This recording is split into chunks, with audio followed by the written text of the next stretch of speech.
What if everything you believe to be you is a dream?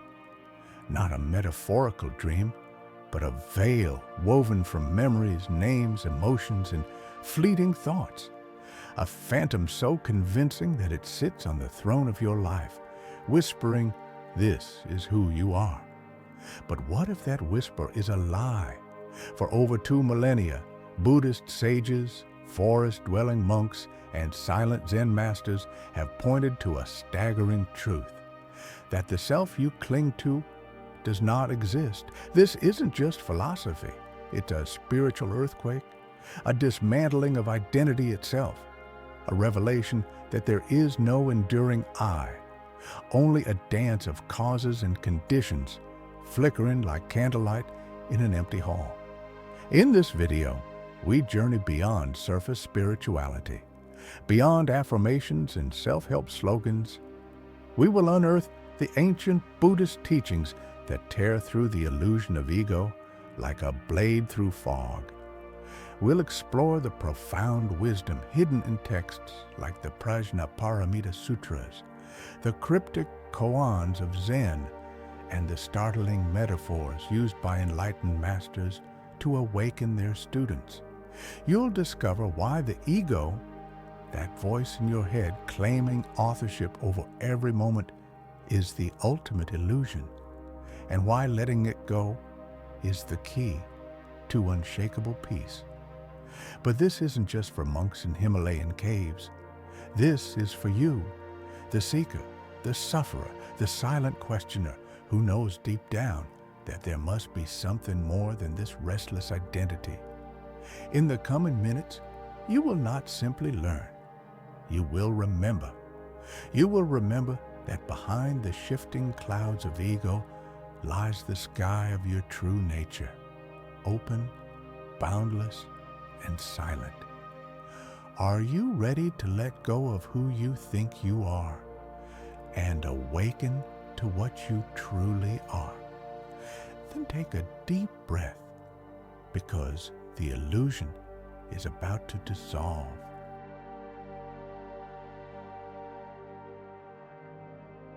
Long before modern psychology ever questioned the permanence of the self, the Buddha sat beneath the Bodhi tree and shattered the illusion entirely. It was in that moment of piercing silence, as dawn broke over the Ganges plain, that Siddhartha Gautama realized the truth that would echo through eternity. There is no unchanging I, no core, no soul, no self that endures through time. Only impermanence, only anatta, not self.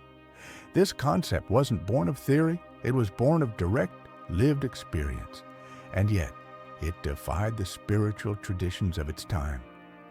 Hindu sages spoke of the Atman, an eternal self, a divine spark within. But the Buddha, in an act of revolutionary clarity, declared, "Even this is a mirage." His words were not nihilistic, they were liberating. The idea of Anatta, the doctrine of no self, became one of the 3 marks of existence, along with dukkha, suffering, and anicca, impermanence. To truly see the self as an illusion was not to fall into despair, but to awaken from a dream. The self, the ego, the constant mental narration was merely a process, not a thing, not an entity, but a flow. And yet, this teaching was too radical for many. Over the centuries, it was softened, misinterpreted, or tucked away in esoteric texts, only whispered among monastics and mystics. Why? Because to confront the illusion of ego is to face the death of everything we identify with, our status, our story, our separateness. In Zen Buddhism, this truth is not explained, but experienced. The masters of old knew that words can deceive, so they struck their students with paradoxes. A monk asks, "What is the self?" The master replies, "Show me your original face before your mother was born." It is not a riddle to be solved, but a gateway to be crossed. Tibetan Dzogchen teachings go even deeper, pointing directly to the luminous emptiness of mind itself. Not void in the sense of nothingness, but in the sense that it is boundless, ungraspable, spacious, beyond comprehension. The self, in this view, is like a rainbow, dazzling, vivid, but impossible to catch. Even now, this wisdom lies buried beneath centuries of conditioning.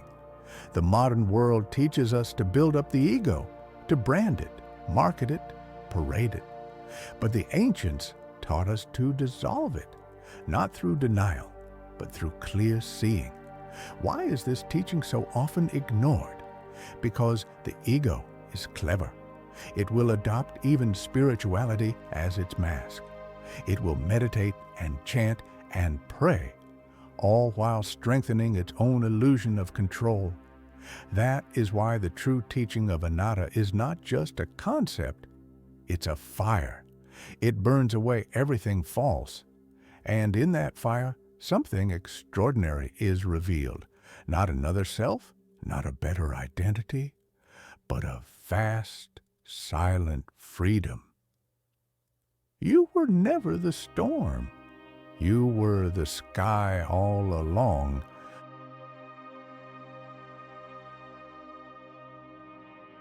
Close your eyes for a moment and observe the self.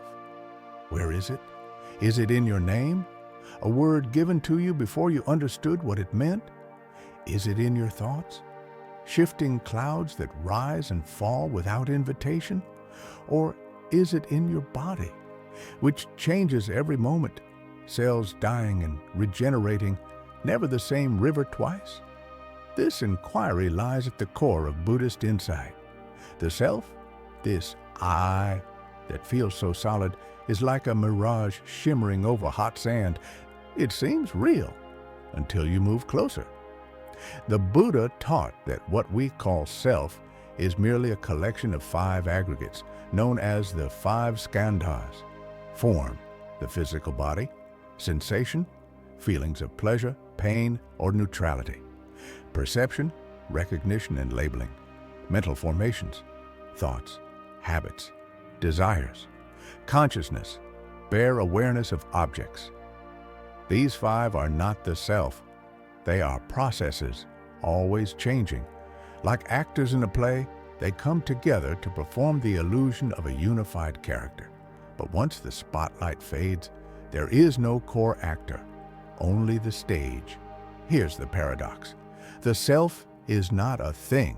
It's an activity, a pattern, like a whirlpool in a river, visible, observable, yet composed of constantly moving water.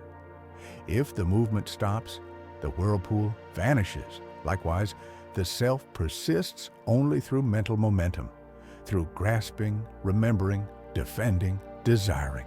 To cling to this illusion is the root of suffering, and yet it's not easy to let go. The ego is seductive. It says, "This is my life, my body, my story." It wraps itself in pain and pride alike.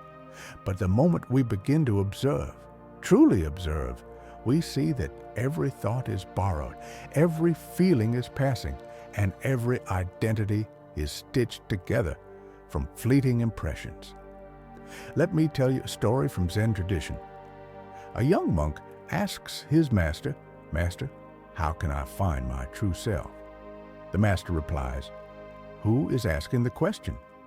The monk pauses. His mind races. But the question is a sword. It slices through every answer. If the voice in your head asks, "Who am I?" Who is it that hears the question? This is not a trick. It is a gateway, a call to look not at thoughts, but through them. And what do you find? Silence, stillness, awareness without shape, without name. That is the first glimpse beyond ego. Realizing that you are not the contents of consciousness, but consciousness itself. Not the wave, but the ocean. And yet, this realization is often fleeting. The ego rushes back in claiming, "I had a spiritual experience." The moment it does, The illusion rebuilds itself. This is why the path requires vigilance, humility, and a willingness to die before you die, to surrender the fiction of identity again and again until only truth remains. In the ancient Diamond Sutra, the Buddha says, all conditioned phenomena are like a dream, an illusion, a bubble, a shadow, like dew or a flash of lightning. Thus we shall perceive them. The ego is that bubble, radiant in sunlight, yet bursting the moment you touch it. So ask yourself now, when you say I, what exactly do you mean? Pause. Listen. You may begin to feel that the one who is watching has no form, no age, no fear, only presence. And that presence is who you've always been.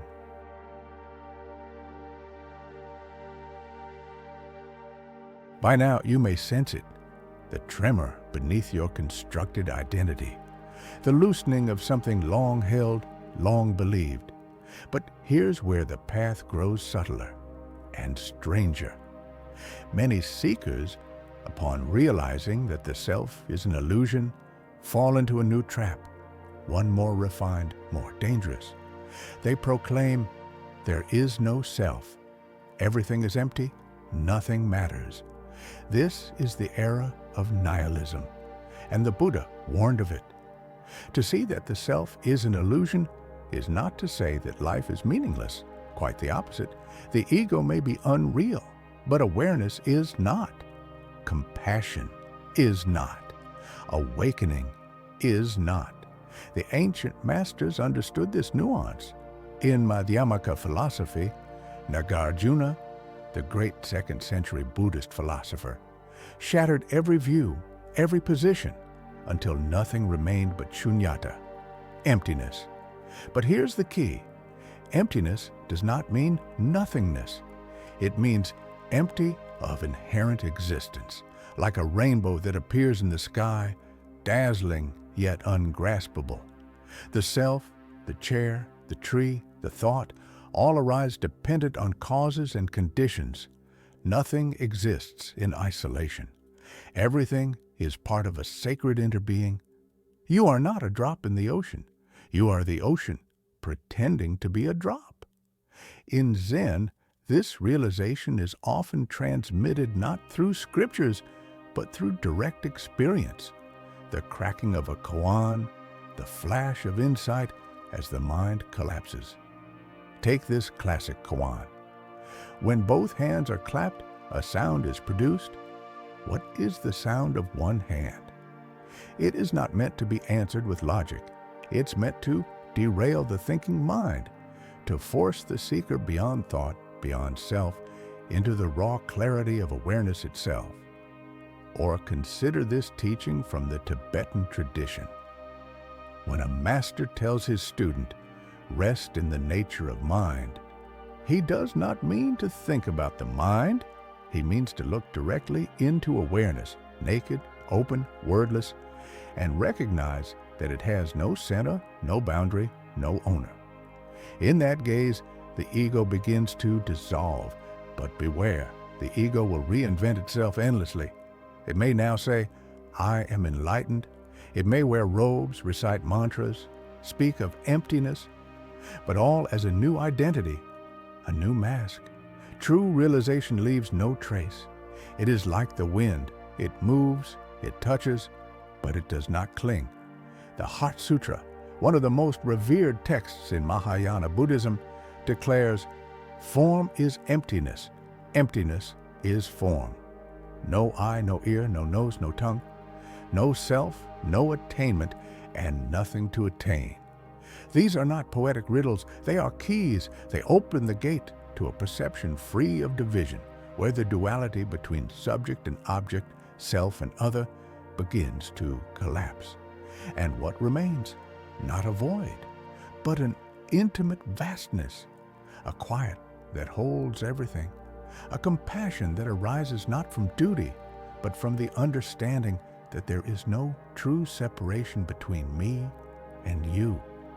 When you no longer cling to the idea of a separate self, You no longer need to defend, compare, judge, or control. Life becomes spontaneous, effortless, tender. You walk through the world not as a someone, but as presence itself. This is not the annihilation of the self. It is the liberation from the burden of pretending to be one. And yet, the mystery remains. If there is no self, who is listening to these words? Don't rush to answer. Let the question echo. Let it dissolve thought. Let it draw you inward, beyond concepts, into the stillness that has been watching your whole life, silently, patiently, untouched by time, untouched by ego.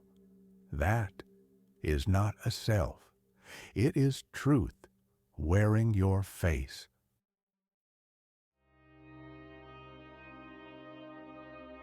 The revelation that the self is an illusion can feel like standing at the edge of an abyss, thrilling, terrifying, and utterly liberating. But how do you live with this knowledge? How do you move beyond intellectual understanding and truly be free from ego's grip? The answer lies in practice, deliberate, gentle, patient. One of the most accessible and profound methods is mindfulness meditation. Sit quietly, breathe deeply, and begin to observe your thoughts as if they were passing clouds. Notice how your mind reaches out to label, judge, and claim ownership. I am this. I am that. Then gently ask yourself, who is experiencing this thought? Is this thought permanent? Can I find a solid self behind it? Over time, this investigation softens the ego's hold. You learn to witness rather than identify. You become the sky, vast, open, untouched by the weather of thoughts and feelings. Another practice is the contemplation of impermanence, Anattā. Reflect on the constant flux in your body, your emotions, your relationships. Nothing stays the same. When you deeply see this, the need to grasp a permanent self loses its grip. For those drawn to movement, walking meditation or mindful breathing during daily tasks can anchor you in presence. Each step, each breath becomes a portal into the eternal now, dissolving the illusion of a separate I, acting in isolation. It is also vital to cultivate compassion, not from obligation, but from recognition of interconnectedness. When the boundaries between self and others soften, kindness flows naturally. Compassion becomes not a burden, but a reflection of your own freedom. But be warned, the path is not without obstacles. The ego is cunning. It will disguise itself as progress or enlightenment, whispering, "You are special, you are different, you have arrived." Whenever you catch yourself holding on to these thoughts, return to the practice of noting, simply acknowledging the presence of egoic thinking without judgment. This is like a mirror reflecting a passing shadow. See it clearly, then let it go. The final key is patience. The unraveling of ego does not happen overnight. It is a gradual unveiling, sometimes marked by sudden flashes of insight, other times by quiet persistence. Remember the words of a Zen master, "If you want to see the truth, first you must die." Not literally, but metaphorically, a slow dying to all the false identities you have built. And in that dying, you are born anew. You may find yourself feeling lighter, more present, more compassionate. The restless chatter in your mind begins to soften. Fear loses its sharp edge. Life's mysteries become invitations rather than obstacles. In embracing the illusion of ego as just that, an illusion, you step into your true nature, boundless awareness, peaceful, free.